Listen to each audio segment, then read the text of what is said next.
বিসমিল্লাহির রহমানির রহিম। আসসালামু আলাইকুম সবাইকে। তো আজকের ভিডিও নিয়ে চলে আসলাম, মাটির চুলায় সহজে কিভাবে রান্না করা যায় সেটাই দেখাবো। তো আজকে আমি রান্না করব গাছের তাজা লাউ দিয়ে চিংড়ি। সকালবেলা উঠেই দেখি পাশের বাসার কাকি আমার জন্য লাউ নিয়ে আসছে। আমি আগের দিন বিকালেই বলে আসছিলাম তাকে। তো সকালে লাউটা নিয়ে আসছে। লাউটাকে আমি কিউট করে কেটে নেব এবং ঘরে বসে সব মশলা দিয়ে চুলায় রান্না করার জন্য নিয়ে যাব।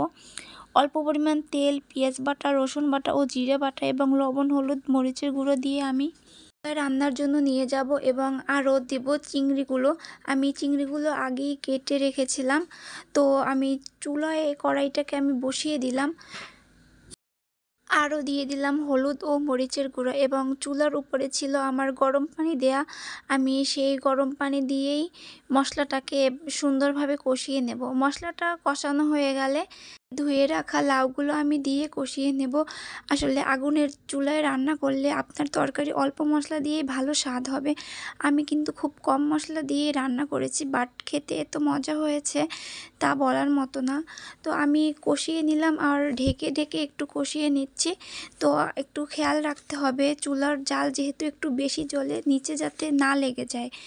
তো আমি একটু নেড়ে চেড়ে দিচ্ছি এবং আমার পাশেই গরম পানি ছিল, তো সেই গরম পানিগুলোই আমি দিয়ে দিলাম। আপনাদের কার কার মাটির চুলার রান্না ভালো লাগে অবশ্যই আমাকে জানাবেন, আর কে কে মাটির চুলায় রান্না করেন সেটাও আমাকে জানাবেন। আমি মাটির চুলার রান্না ভীষণ পছন্দ করি এবং চেষ্টা করি মাটির চুলায় রান্না করতে। তো আমার রান্না তো হচ্ছে আর কি, এই যে আমার চুলায় এত জাল জ্বলতেছে, আমার খুব খেয়াল রাখতে হচ্ছে। তো ফাইনালি আর কি আমার লাউটা হয়ে গেল। এবার আমি কালির কড়াই যেহেতু ঘরে নিয়ে যাব না, তাই আমি অন্য একটা পাতিলে আমি এটাকে ঢেলে নিয়ে যাচ্ছি। কারণ তরকারি যদি আমার জাল করতে হয় তাহলে আমি পরবর্তীতে গ্যাসের চুলায় জাল দিয়ে নেব। তো আমার ভিডিওটি আপনাদের কাছে কেমন লেগেছে, ভালো লাগলে লাইক, কমেন্ট, শেয়ার করে দিবেন। ধন্যবাদ সবাইকে।